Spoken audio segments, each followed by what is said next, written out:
Guys, Baydzone here, Baden Redshaw, Baydzone, whatever you want to call me. This is my very first ever return back to podcasting and reviewing of WWE shows. I haven't done this in a while, good long while, not since, I don't think I've done this since about WrestleMania time, or around the time I reviewed Extreme Rules, and that was about it, really. I'm just going to test my audio real quick on my phone to see how I can hear it. Alright, yeah, so the audio is sounding good. I was just testing out my new microphone, because I've got a new Rode microphone, if you can hear that. It's a really good, decent quality. Nice little studio mic. So yeah, I thought might as well review Monday Night Raw because I watched it earlier on today, but I kind of fell asleep through it, but I was very tired. So I watched it again this evening, and I thought, okay, well, I better review Raw, and yeah, talk about it, because I want to get back into podcasting, and like reviewing WWE shows and stuff like that. So this show was very, very average, really. Like, it wasn't anything to go, oh my god, this was fucking fantastic, or anything like that. It wasn't anything like that. It was just your average Raw. Yeah, a few things happened, and you had Lesnar turn up, so that's automatically makes it, oh, it's a bigger Raw than usual because Lesnar's here. Not really. I don't think so at all. It's... I find that Lesnar appearances in the WWE now are becoming very, very standard. They're not anything to go, oh my god, about. They're not anything to go, holy shit. It's not anything to get too crazy excited about, because it's just Brock Lesnar coming back as he usually does, and just he stands there and he looks angry, and Paul Heyman does all the talking for him, and yeah. So I don't know. I just don't get excited for Lesnar Raw appearances. It's just too common, and it's the same old shit. Every time he's here, he just stands there, or he puts out one F5 or a little brawl, and then he leaves. So, you know, they open up Raw with Kurt Angle and Braun Strowman come out first, and he was like, oh, I made my point last week when I was the last man standing. I should be the opponent against Brock Lesnar. I should be fighting Brock Lesnar for the Universal Championship. And then Kane was like, no, I should be the one facing the beast, you know, and that's if Braun Strowman is man enough to stop me. And he gets in Braun's face, and then Paul Heyman says, ladies and gentlemen, and the whole fans go fucking nuts and pop like shit, crazy for him, because he's fucking Paul Heyman. And, so, Paul Heyman comes out and he goes, you're not gonna decide who the contender is without the champion's input. And then Brock Lesnar comes out all fucking steaming, angry, and they walk to the ring, they get in the ring, and Kurt's is like, oh, wait, before you guys, you know, beat the shit out of each other and go at it, I'm just going to quickly say this, it's going to be a triple threat match, and you're all facing each other, and he quickly just runs out the ring, and, so, gets out the ring, of course, we can all imagine what's about to happen next. Lesnar, basically goes to attack Braun Strowman, doesn't really do anything to Braun, but Braun goes out of the ring. you know, and then Kane goes for a choke slam, but Lesnar hits him with an F5, and then basically Lesnar's just standing there looking like top shit, and Strowman's just staring up at him from outside the ring, and he goes for a walk up the ramp, and then as he gets to the top of the ramp, Kane sits up, and Lesnar's just looking like, oh, you know, you want to go again, and that's basically it, you know. That's the opening of Raw.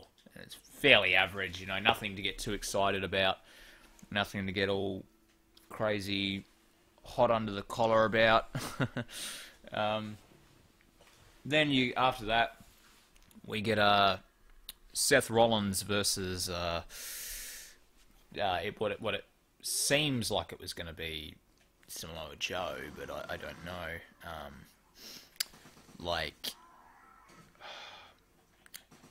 Jason Jordan comes out, and Jason Jordan comes to the ring, and he's like, "Oh, you're not fucking." It's like they both have this thing for fucking Samoa Joe, and they both want to face him, and they're like, "No, I want to face Samoa Joe," and they're like, "No, you're gonna have to go through me and pick up the bones of what's left of him after I'm done with him." And it's just like, oh my god, it's just watching two like guys as if they were. Oh yeah, I've got the comments here. Hey Ali, how's it going? Your hair's so long now. Yeah, it is. It's really long. It's so fucking long. But like, they get to the fucking ring, and they're like, "Oh no, I want to fight him. I want to fight him." And then Samoa Joe comes out, and he's like, "Oh, I feel like the princess at the ball or something like that." He says, "Oh, I've got both of you fighting over me," and it's just like so weird and fucking cringy. And they're like, "Oh, you two are gonna have to fight for the opportunity to face me," and they're like, "No, you get your ass." Seth Rollins is like, "No, you get your ass to the ring right now, and you fight me right now." And basically, it gets made that Jason Jordan and Seth Rollins have to have a match, and whoever wins faces Samoa Joe at some point down the line. Seth Rollins has a match with Jason Jordan. Basically beats Jason Jordan, but like near the end of the match, he throws Jason into, throws him into Samoa Joe. Like picks him up and just fucking tosses him into him. So as you can imagine, big fucking staunch Samoa Joe. He's pissed off and he's like, "Oh, sorry about that." Yeah. Sorry. I mess up sometimes because, you know, I knew you as Ali for years, you know. So I'm sorry, my mistake, Alex. Yeah, I saw that your name got legally changed. I'm proud for you, happy for you. What was I gonna say? Yeah, so he throws Seth Rollins. No, Seth Rollins throws Jason Jordan into Samoa Joe, and Joe falls down. And then Joe gets back up after the match. He tries to attack Seth Rollins, and then, you know, basically later on in the show, there's a point where like they're all like, "No, we want our shot at Samoa Joe," because you've got Dean Ambrose, Seth Rollins, and Jason Jordan in a room together, and they're like, "No, I want my shot at Samoa Joe." And they're like, "Okay, well, we'll tell you what I'm going to do. We're going to make a six-man tag match later on tonight, and you're going to face Sheamus and Cesaro and Samoa Joe, and you guys can all fight over who wants to beat the shit out of Samoa Joe out there when you do that." And they're all like, "Oh, alright, we'll do that." So they're all like, freaking, I guess, in a somewhat agreement about it, because it's no other way really they're gonna be able to face Samoa Joe. It's like, what they're gonna do? Fucking have Dean Ambrose, Seth Rollins, and Jason Jordan versus one Samoa Joe? That'd be a bit unfair. So they have to do the 3-on-3. That happens sort of midway through the show. But I want to talk about moments in the show that really sort of stick out. I don't want to talk about just, everything, because there was really not too much of note happening on this show.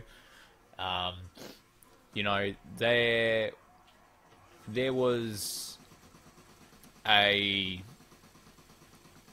couple of somewhat big moments, but not really big enough to say, well, oh my god, this was an amazing Raw or anything like that. It was an average Raw. So let's get into some of those moments that were big, and then I'm going to get into the moments that were just sort of like, ugh, this is what dragged it down. Okay, so one of the moments that happens is Finn Balor's coming out for a match. He's facing both Bo Dallas and fucking Curtis Axel in a 2-on-1. And I was like, okay, this is weird. 2-on-1. But Bo Dallas and Curtis Axel are jobbers anyway, so it's not like they're going to do much damage to him, and I wasn't worried. Like, okay, they're going to fucking beat him.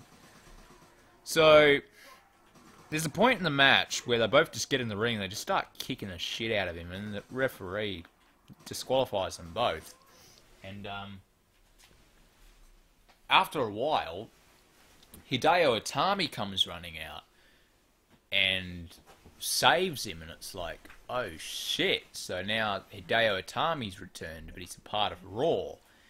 Now here's what I'm kind of worried about, guys, because every time they have a call-up from NXT, or they have, like, anyone that's sort of returning or coming back, or they're getting called up from the developmental roster to the main roster, they put them on frickin' Raw.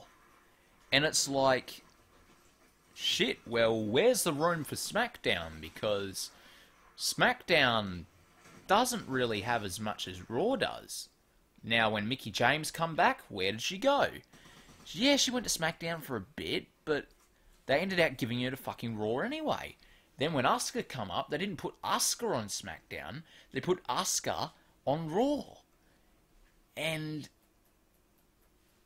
of course, another big moment happened tonight, but they were already on Raw. But I thought, okay, well, if they were going to do something different, they could put these guys on SmackDown, but they didn't. They put the Revival in a return tonight, and they put them back on Raw. Which I can understand. You know, they had unfinished business, and there was an untimely injury that happened. And that's fine, you know. They can still remain on Raw. But I just find that SmackDown is getting, like, always, they get the short end of the stick. But with what happened at Clash of Champions and what's been going on at SmackDown lately, I feel like they're building themselves back up slowly. Like, it's been hard to recover from this bad booking all year with Jinder Mahal, and it's been really tough for them to sort of establish themselves and keep themselves on a really good level where they feel like they are the A show. Because for a while there in 2016, if you're watching WWE, you would not have liked what Raw was producing, and you would have loved what SmackDown was producing, and that was the case all year long. After the brand split happened anyway. And like, just when they put Road Dogg as the writer at the beginning, after Ryan Ward was doing it, and they fired Ryan Ward, they really suffered because the booking went straight down the toilet. And it still isn't the best, but they're building themselves back up a bit. Like, it's sort of, it seems like Road Dogg is starting to maybe realise that it's not probably the best thing, like, to be booking these shit crap. Like, I can't believe the fact that they booked Randy Orton to win the Royal Rumble and have Randy Orton versus Bray Wyatt in what was a mid-card feud at best to fight for the title. It just did not feel right. You see AJ Styles holding the WWE belt for most of the year, and then Bray Wyatt, Randy Orton in the background. They're playing background characters. And I'm all for, you know, building up new guys and having them be at the top and, you know, all that sort of good stuff. But why would you have these guys be right at the back and then just suddenly, like the click of a finger, boom, you just thrust them into the main event, the SmackDown main event of WrestleMania? It's baffling, and it's so fucking bad. It's not even decent. It's not okay. It's not right. You shouldn't be building towards something all year long and then just thrusting something at the last minute into the main event of WrestleMania, for the SmackDown side anyway. It just doesn't seem right. So that's what I didn't like about that whole thing, because it seemed like, with Road Dogg being an Attitude Era guy, he seemed like he was favouring Randy Orton because he was from that olden day sort of time era. Just seemed like he wanted to do a friend a favour type thing, like, oh yeah, I'm going to make sure that Randy gets the title shot, yeah. It just seems really fucking weird. So they've been struggling, but they seem like they're getting back on the right track.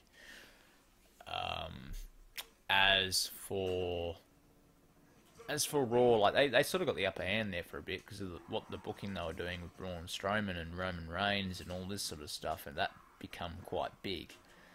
But here's another thing that kind of got me. Where the fuck was Roman Reigns this week? He was nowhere. Like, I couldn't see him anywhere in this show. I don't know if he was doing a live event tour somewhere. I don't know what was going on. But they didn't have Roman Reigns anywhere. They didn't have anyone, like, of decent, really, note anywhere. Like, this was sort of the filler Raw. Yeah, they had Lesnar turn up, but that was just a quick little F5 and I'm out of there, you know. There was a recent interview that I saw of Lesnar lately where he said, I just see this as a job, you know. I don't view myself as a wrestler or an entertainer. I just see myself as an athlete. I go in, what time can I get my money? What time can I get in and get out? You know, that's how he said he viewed it. And that's fine if he wants to do business like that, but it shows in your work if you're into something or if you're not. It shows if you're passionate about what you do or if you're not passionate about what you do. And I can see flat out, without a shadow of a doubt, that Lesnar doesn't have much of a passion for what he's doing. He just wants to get the money, get in, get out. He doesn't think, okay, I want to put on a classic match now. You know, there'll be a rare time where Lesnar will be in touch with his old self, and he'll be like, oh, yeah, you know, I really want to put on a sort of a decent match here. Like, he did that with AJ Styles, and I was happy. I was proud of Lesnar for doing that, because he hadn't wrestled a match longer than 6 minutes for so long before that. Or that SummerSlam match, you know, because there was 4 men in the ring, and you literally can't book a match with 4 men in the same ring and have it go 6 minutes. That would not be feasible. It wouldn't be a fucking option. You can't... It's not happening, man, anywhere. Unless you just had them go all out like Lesnar and Goldberg at Mania and just had them fucking gas themselves out within 6 minutes, but that just really wouldn't look like an option. So today on Raw, we basically just had a return by Hideo Itami for Raw. So I really hope that Hideo does not go to the Cruiserweight division. It just would be so fucking awful. You know, the only way I feel like they could save the Cruiserweight division or make it decent is if they really built up the Cruiserweight division like a mega division. So if they brought in people like Finn Balor, and they brought in like Hideo Itami and brought Neville back, and had all these top big names going for the Cruiserweight belt, then I would feel like the Cruiserweight division was big. But even with them adding Enzo Amore to it, it doesn't feel right. It doesn't feel big. It doesn't feel like it's a division that I really should care about, and I don't. So Hideo Itami is on Raw now. Good, decent thing. As for anything else on Raw, nothing really made me feel excited. I was happy to see the Revival back. That was really cool just to see them back. I feel like they should go for the tag titles soon, and you know, they should pick up the titles at some point. Don't know when that will happen, but hopefully that's soon. They had a women's Royal Rumble announced at the end of the night. But let me get into that, right? They had Elias Sampson out there doing his musical bit. He was sitting in a chair and he was like, "Hello, I'm Elias," and everyone's like, "Boo," but they were cheering at the same time. It's weird. And freaking, as he's playing his music, Sasha Banks comes out and I'm like, "Oh my god." Like, you're gonna have the women's division interrupt Elias Sampson and have them do something like throw him out the ring or whatever.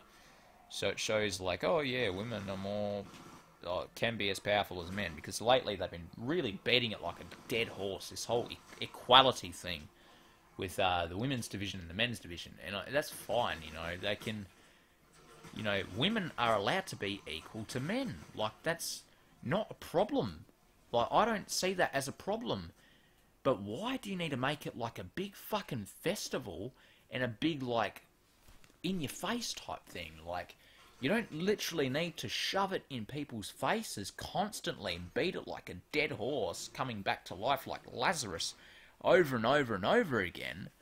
That, yes, the women are definitely equal to the men because, look, they're doing everything that the men are doing. Like, they had the women, the first ever women's Hell in a Cell. And yes, just on that fact alone, that made women equal to men. Cool. I'm happy that they did that. The match did, however, suck. It sucked dick.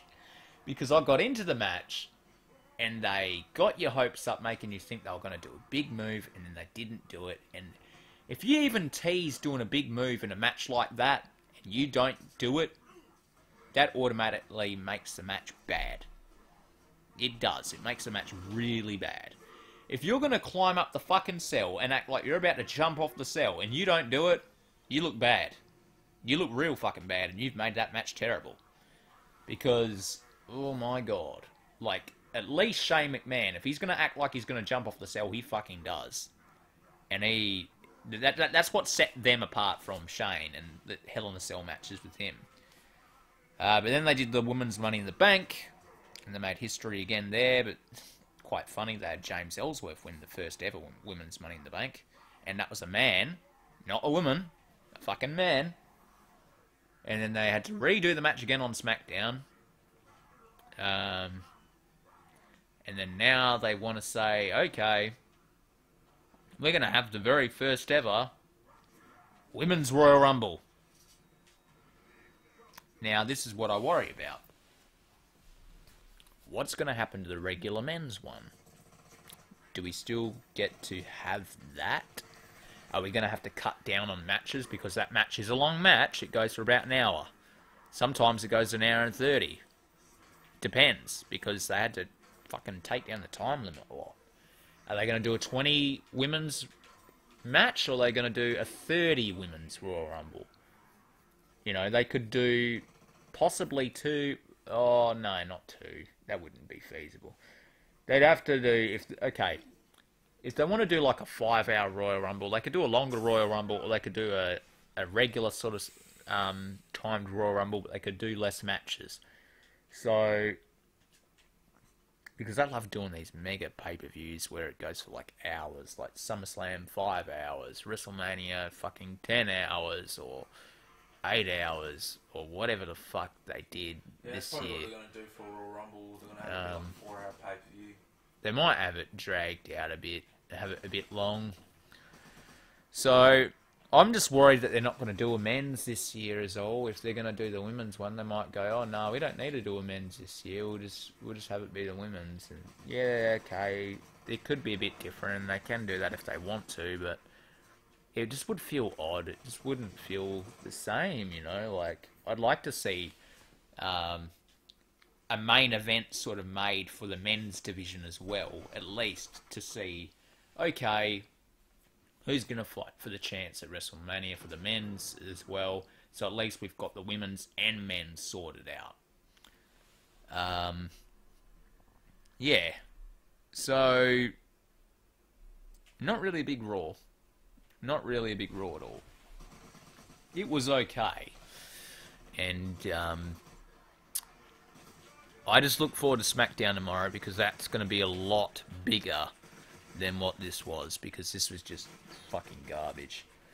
The same old shit is booked every week. Oh yeah, we're going to have fucking Seth Rollins and Jason Jordan, and we're going to have a 6 women's tag match, and we're going to have this match and that match. Like, if you're going to have main events closing out Raw, like, we're going to have Absolution, Paige, Mandy Rose, and fucking Sonya Deville, aka Daria Baronetto, which I'm always going to remember that fucking name because it was so bad. If you're going to have main events like that closing out Raw, and you're going to have main events like Stone Cold Steve Austin going at it with Undertaker and Vince McMahon back in the Attitude Era, this is why people are going to say that the Attitude Era is better, because it's fucking big names, big top names, and crazy main events planned, major main events planned, versus main events that are half-assed, bullshit, PG crap, regurgitated vomit that we have to watch. They literally got a champion that doesn't even like do a promo. He doesn't do a match on Raw. Yeah, man. Like, no wonder people are sick of him. Yeah. Like, Lesnar has been a part-time champion all year, and we've been having to watch filler, because we know he's walking into Mania with that belt. You know what I would love to see? I would love to see Brock Lesnar versus Kane versus Braun Strowman at Royal Rumble, and I would love it if they did a shocking fucking booking. They did something that the fans didn't expect. At last minute, they have Lesnar looking like he's going to go into the Mania main event with the belt, but Kane wins the WWE Universal Championship, and he goes in a fast lane to defend the belt against Braun Strowman. And it would be cool if Braun won the belt off Kane. And maybe they could go to a fucking third at Mania, or they could go to something else. Or they could be going into the Mania main event. It could be Kane versus Roman Reigns. It could be a revenge thing with, okay, we're going to have Kane versus Roman for the Universal title for the revenge of Undertaker's fucking defeat at Mania. I don't know. They could do something different. Like, I don't want them to be beating this fucking dead horse of Roman Reigns' coronation at Mania. I just don't want it. I don't want to see Roman constantly being given this Mania coronation over and over and over again, just for the fans to end the night with flat out blaring, blasting boos. It's just, the fans don't want it. None of the fans have wanted Roman Reigns since the beginning. They decided to bring him in as the top guy. It's not something that fans want, and they don't want to see it anymore. So why does Vince keep doing it? I have no idea. It's probably pride, and it's probably his ego, thinking, no, the fans can't tell me how to book my show because I'm the millionaire, billionaire, and I want to book the show as I want to, and the fans have to deal with it. Yeah, Roman has some fans, and yeah, most of them are kids and shit, but whatever, you know, this is my era. My PG era, god damn it! I'll tell you what to do and fire your ass! It's probably what he's like. That's probably what he's like backstage. He's probably like, fuck this. Fuck the fans. I don't want to know what the fuck they want. That raspy voice of his, man. That's probably what he's doing. But I would like something different. That's what I'm saying. I want something different, like a shock. It was a shock to see that they fucking wanted to do Bray Wyatt and Randy Orton last year, but it was a shock in a bad way because we already knew that's what they planned, because I knew going into that WrestleMania that the plans for the new favourite to win the Royal Rumble was Randy Orton, and then it happened because these rumours always come true in WWE. And I knew that the new planned main event was Bray Wyatt versus Randy, and I wasn't shocked when Bray Wyatt won the WWE title at Elimination Chamber because that's what was rumoured, that's what come true. And so, by the time Mania come around, I was like, this is garbage. This is shit that I know and expect because the rumours come fucking true. Why can't they just keep something under wraps that the fans don't know about and shock us? Fucking shock the fans for once. Like, there was times when the fans were actually shocked and we didn't know what was going to happen at WrestleMania because they would put something on that we didn't expect and it was amazing. We didn't know what was going to happen because we just didn't know. And now we know everything. And nothing's safe from the internet because we find out everything and we get everything spoiled before it happens and everything gets rumoured and it comes true. Why can't Vince just change plans and do something that is a shock? That actually shocks us. We don't have Roman Reigns in his fucking 5th or 4th. I don't know how many fucking main events it is now. Let's get Roman out of the picture, for starters. How about we set up something completely different? Like, I would have been fine with a Roman versus Strowman main event. You know, because that would be an ending, like a good cap-off to their feud. Because mainly in 2016, Roman Reigns versus Braun Strowman was the main #1 feud. That was the top feud. And the problem with WWE is they like to still book part-time as the best. They don't capitalise on their new young talent. They don't put the green light on with them. They don't run the ball with them.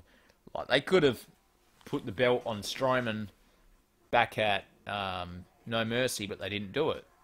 And that's what made it even worse, because they always put these other young talent up against people like Brock Lesnar, and they don't let them beat Brock Lesnar, other than Roman Reigns, which is going to happen at WrestleMania because we already know that's planned main event.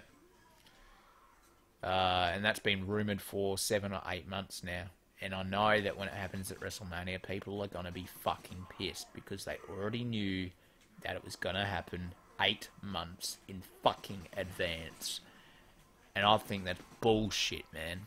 I think that's absolutely bullshit. The fact that we know 8 months in advance that we're going to fucking get the main event of of fucking Brock Lesnar versus Roman Reigns for the Universal title. And if anything changes, it's because they know that it was going to be fucking bad and that the fans already knew about it. And they should change it, but I don't think they are, and that plans haven't been changed as far as I know right now. They haven't been changed to go, okay, Braun is now going to face Kane for the belt at Mania, or fucking Kane's going to face a returning Undertaker for the Universal title. Like, I don't know, man. I feel like anything that I book now, anything that anyone books now, other than Brock Lesnar versus someone, is not going to be right or decent. Like, this is why I can't wait for Wrestle Kingdom 12, because that show is going to be amazing. I've got that booked already. I'm waiting for that, man. The moment that's live, I'm going to watch it live. I might even stream a live reaction of it. And I will review the show, because Wrestle Kingdoms are amazing. And you got Kenny Omega versus Chris Jericho. This is why New Japan blows WWE out of the water, because WWE don't like to change the game like New Japan and other companies. They stay with their same old booking mind, and it beats their ass completely and continuously. And the fans always revolt against it because it's just the same regurgitated garbage. And I don't know, man. Like, if I was in WWE and if I was booking WrestleMania's main event for the Universal Championship, if I was doing that, I would have Kane walk out of the Royal Rumble with the Universal Championship because they've already booked the match, so there's not really anything else we can do. I'd have Kane walk out of the Royal Rumble with the Universal Championship. Yep. Call me batshit insane, call me a dickhead, call me whatever. I know that JD hates that idea that Kane is in the main event picture at fucking this day and age of 2017 heading into 2018. And I feel like they could twist it around, man. They could twist it around and book Kane actual decent and make him look like a fucking monster heading into WrestleMania. At last minute, of course, but get Kane to walk out of the Rumble with the Universal title.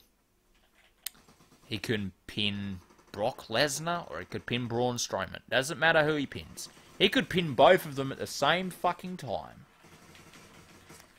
I'd have Kane walk in a fast lane with the belt, defending against someone. Kane could defend against Braun Strowman, maybe. He could defend against Braun Strowman, possibly. But let me have a good think here for a second. Would I want to do that, or would I want to have Kane do an action to sort of sideline Strowman for a little bit, like he did with that dumpster incident, so they could have a match at Mania? Because I'm thinking the only options we're really left with is the revenge storyline of Kane versus Roman for the vengeance of Undertaker's last year at Mania retiration, whatever the fuck you want to call it. Or you could have it be Braun Strowman versus Kane. But if they were going to do Braun Strowman versus Kane, that would be, it would be interesting because they've had a bit of a feud, and yes, it's been established and it's been there for a while, and they've been going at it for quite some time. But you can call me nuts. You can call me a fucking nutcase. You can call me anything you want. But what if we had someone return at the Royal Rumble and they win the Royal Rumble match? What about The Rock? What do you think was The Rock?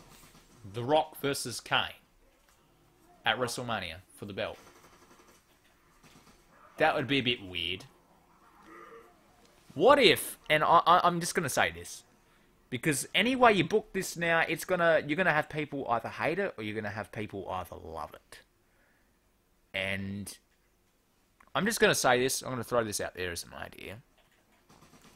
When was the last time we saw The Big Show? He faced Braun Strowman inside a steel cage. He faced Braun Strowman inside a steel fucking cage. This is what I would do. I'd have Kane walk out of WrestleMania with the Universal title. I'd have him walk in a fast lane. I'd have Big Show return and win the Royal Rumble. Yep, call me a nutcase. Call me a nutcase. The Big Show wins the Royal Rumble. People would be shocked. They would be like, what the fuck? I haven't seen this shit. I haven't seen this shit. People will be shocked. They'll be like, what the fuck? They'll be like, Big Show wins the fucking Royal Rumble? Like, what? It'd be a shock. It'd be different. Because you would not have expected the Big Show to win the Royal Rumble. It would have been straight out from under your ass. You would have been like, no fucking way. I didn't see that coming. You'd be sitting there baffled. You probably might even at some point start thinking, I like this because it's unpredictability back in the Rumble again. So, Big Show wins the Royal Rumble. And this is what I would do.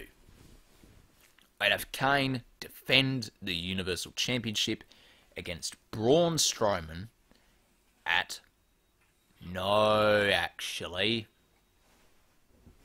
No. Okay.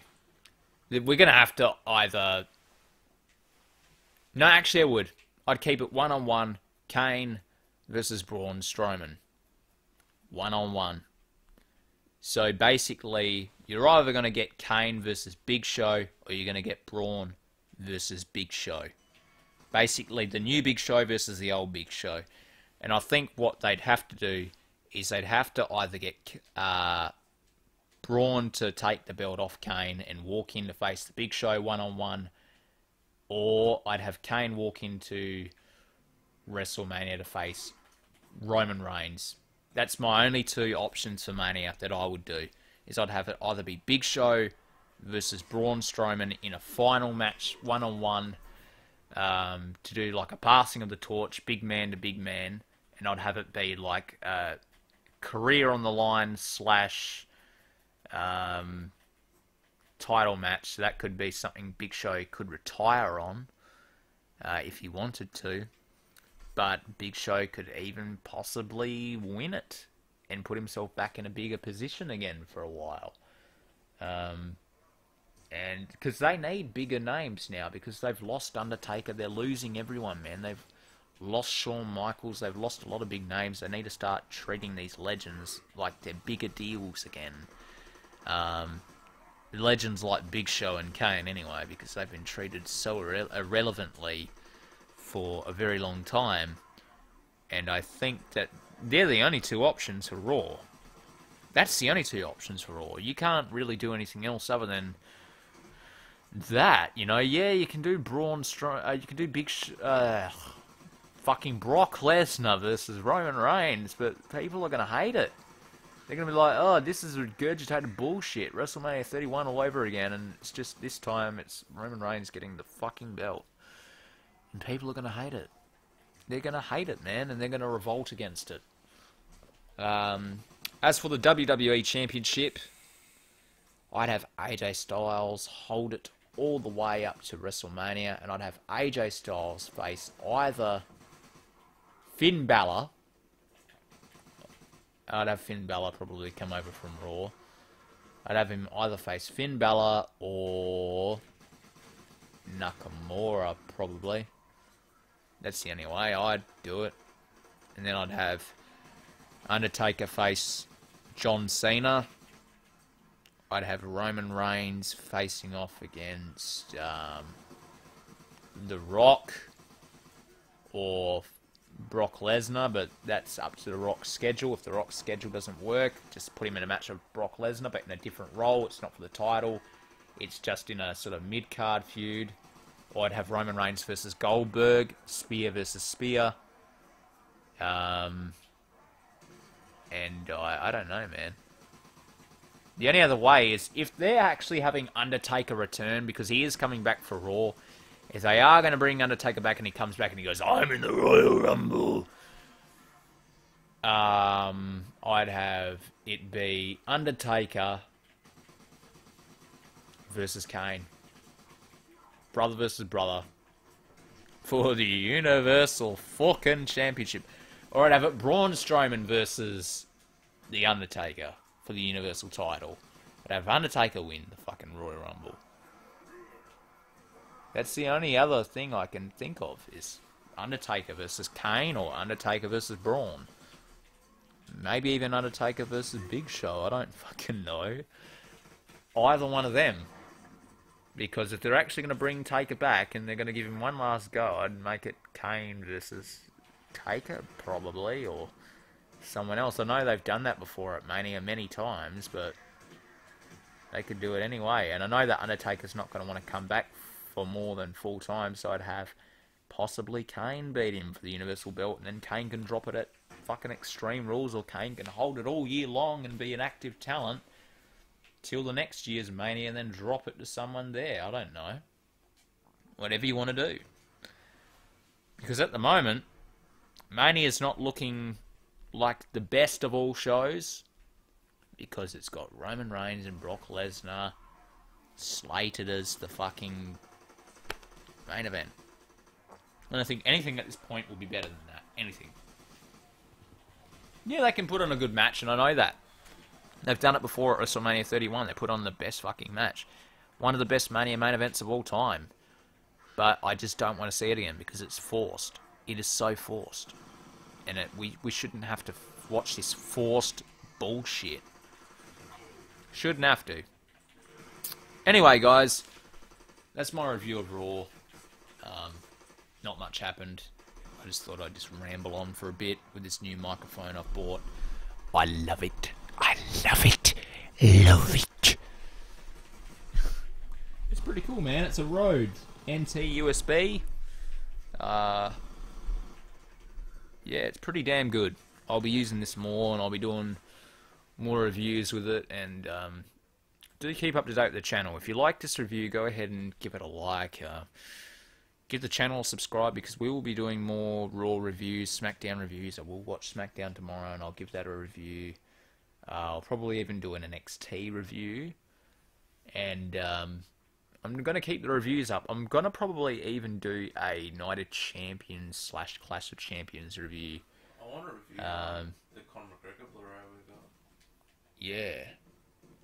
There's a lot of reviews that me and Dill want to get back into doing. We've got more content coming. I'm going to be doing like more short film / I'm going to do something like a show. I'm going to bring like a weekly show that you guys can watch, or maybe even something like a daily. I want to bring daily content to you guys, so I am going to start uploading like either old videos, or I'm gonna, you know, start filming a fair bit of videos so I can get you guys more content, because I want to now bust my fucking ass and give you guys good content and actually be consistent and make sure that I get somewhere with this channel, because I've been wanting to for years, guys, and it's been a tough journey, a hard journey, because I've had stuff with my health and I've had all this stuff, but at the end of the day, I know if I really bust my ass and give it a really good shot, we can get somewhere and actually end this hard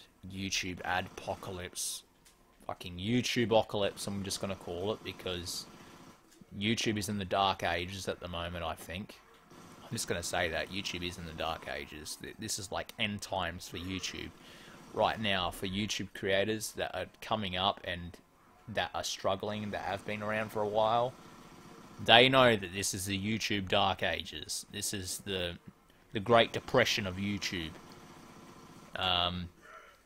So, yeah, I'm going to give it a good shot, guys. I'm going to give it a really good shot, and hopefully you guys stick on this journey with me, and we get somewhere, and we change things, and make it a great future for us. Well, anyway, thanks for watching the review. I do love you all. And I'll see you when I see you. And we will watch WrestleMania, and hopefully it'll be a good WrestleMania. Fucking book a good WrestleMania, Vince. Because that's what we want. We want a good WrestleMania. We don't want this bullshit, garbage, regurgitated shit. We want a good WrestleMania. And I'm going to think hard, because I'm a creative person. And I might even do some WrestleMania booking videos. I'll see. But yeah. I am going to see you soon. I'm going to bring a show soon that you guys, I think, will like. I'll make it like a weekly thing, so you guys at least get an episode a week. And I'll bring more details out about that soon. I'll talk more about that soon. But yeah. Thanks for watching, guys. And I'll see you later. Subscribe, like, peace out.